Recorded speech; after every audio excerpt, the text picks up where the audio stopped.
Assalamualaikum warahmatullahi wabarakatuh. Saya akan membahas definisi tentang pengendalian manajemen. Yang pertama adalah definisi secara umum. Pengendalian atau pengawasan merupakan salah satu fungsi manajerial seperti perencanaan, pengorganisasian, pengaturan staf, dan pengarahan. Kemudian yang kedua adalah definisi pengendalian menurut beberapa ahli. Di antaranya, yang pertama menurut Stafford Beer, yaitu manajemen adalah profesi tentang kontrol. Selanjutnya yang kedua menurut EFL Bridge, yaitu pengendalian adalah perbandingan kinerja saat ini terhadap standar yang telah ditentukan yang terkandung dalam rencana, dengan maksud untuk memastikan kemajuan yang telah memadai dan kinerja yang memuaskan. Kemudian yang ketiga menurut Robert G. Mulquer, yaitu kontrol manajemen dapat didefinisikan sebagai upaya sistematis oleh manajemen bisnis untuk membandingkan kinerja dengan standar yang telah ditentukan, rencana atau tujuan untuk menentukan apakah kinerja sejalan dengan standar tersebut. Pentingnya pengendalian dalam suatu organisasi manajemen. Pengendalian atau controlling itu ada 6 ya pentingnya. Yang pertama, membantu mencapai tujuan dari organisasi tersebut. Proses pengendalian adalah proses mengawasi hasil implementasi dari suatu rencana organisasi. Dengan adanya controlling atau pengendalian dapat membantu menemukan kesalahan-kesalahan yang mungkin ada dan selanjutnya dapat diatasi dengan mengambil tindakan korektif sehingga membantu mencapai tujuan dari organisasi tersebut. Yang kedua, menilai standar akurasi. Seorang manajer harus membandingkan kinerja yang dilakukan oleh karyawannya. Apakah kinerja karyawannya sudah sesuai standar dengan standar yang ditentukan yang berlaku sehingga manajer bisa mengetahui kualitas dan kinerja dari karyawannya. Yang ketiga, mengefisiensikan penggunaan sumber daya. Sumber daya yang ada itu seperti SDM, sumber daya manusia, dan physical resource dapat dikelola dengan baik dan efisien dikarenakan proses controlling memastikan bahwa karyawannya bekerja sesuai dengan standar yang telah ditetapkan. Yang keempat, meningkatkan motivasi karyawan. Proses controlling atau pengendalian membuat karyawan yang bekerja dalam suatu perusahaan bekerja secara maksimal. Dikarenakan bahwa mereka tahu bahwa kinerja mereka akan dinilai apakah pekerjaan mereka sudah sesuai dengan standar yang telah ditetapkan, memuaskan atau tidak, yang dimana penilaian tersebut itu berefek pada karir mereka. Yang kelima, menjamin tidak adanya kecurangan. Proses controlling atau pengendalian akan memastikan semua aktivitas kecurangan tidak terjadi seperti mencuri, korupsi, mengganggu pekerjaan, berperilaku buruk, dan yang lain-lain. Dan yang keenam, menyelaraskan koordinasi antar departemen.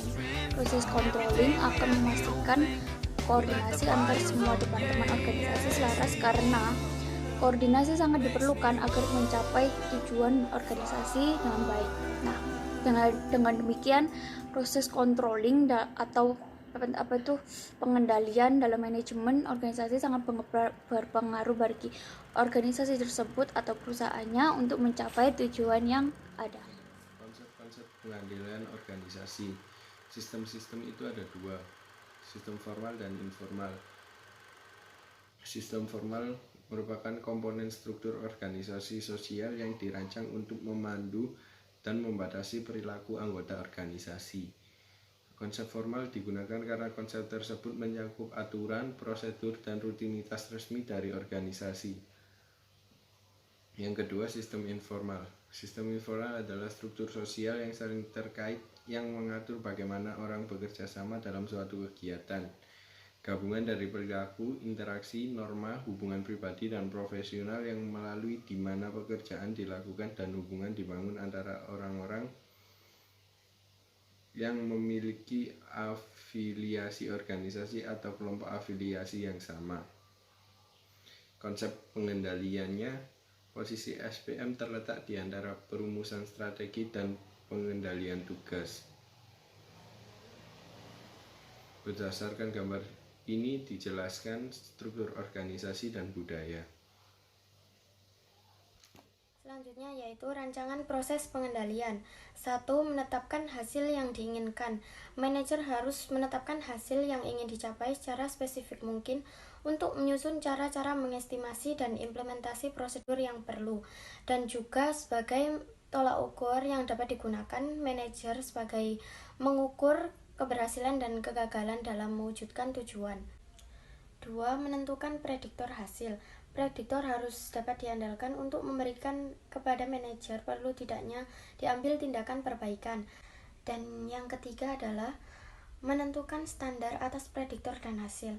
Penentuan standar atas prediktor dan hasil akhir merupakan suatu proses yang terpenting dalam desain proses pengendalian. Proses pengendalian tersebut memiliki dua tujuan, yaitu satu, untuk memotivasi agar para karyawan dapat berprestasi tinggi, dan dua, untuk berfungsi sebagai patokan atas kinerja aktual yang akan dibandingkan.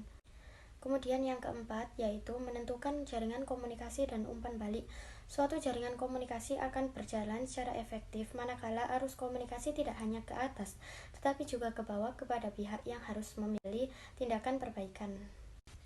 Kemudian yang terakhir, menilai informasi dan pengambilan tindakan perbaikan.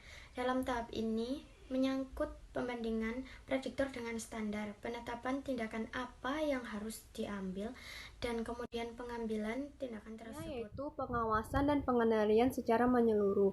Pengertian pengawasan secara keseluruhan merupakan aktivitas membandingkan antara hasil yang telah dilaksanakan dengan perencanaan yang telah ditetapkan.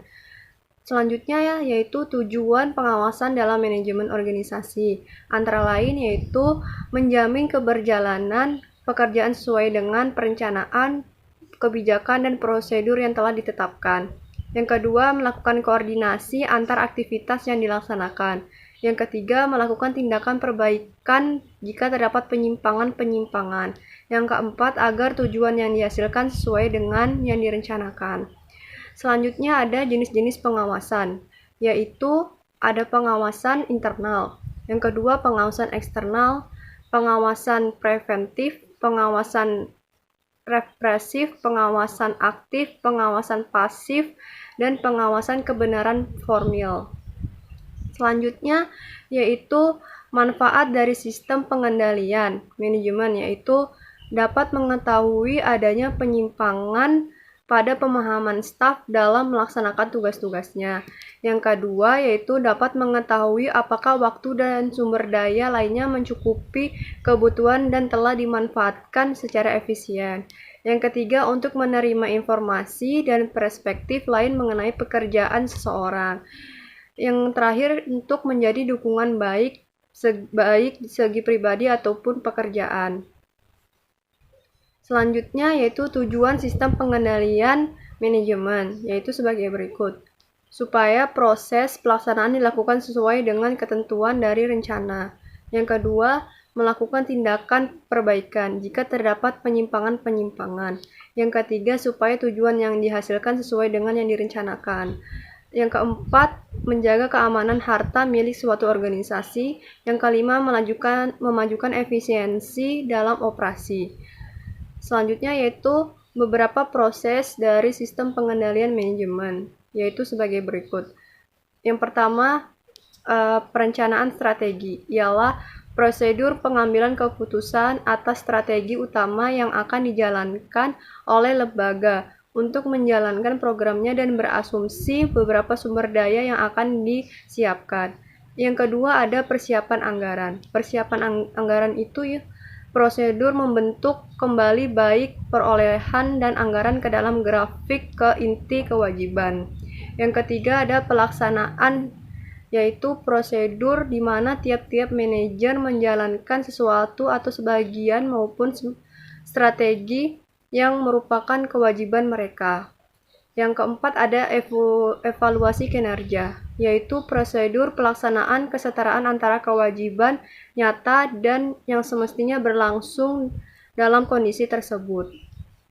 Selanjutnya yaitu karakteristik sistem pengendalian manajemen, antara lain sebagai berikut, yaitu sistem kontrol manajemen harus dibuat sesuai struktur organisasi dan bertanggung jawab dalam pengambilan keputusan manajer individual.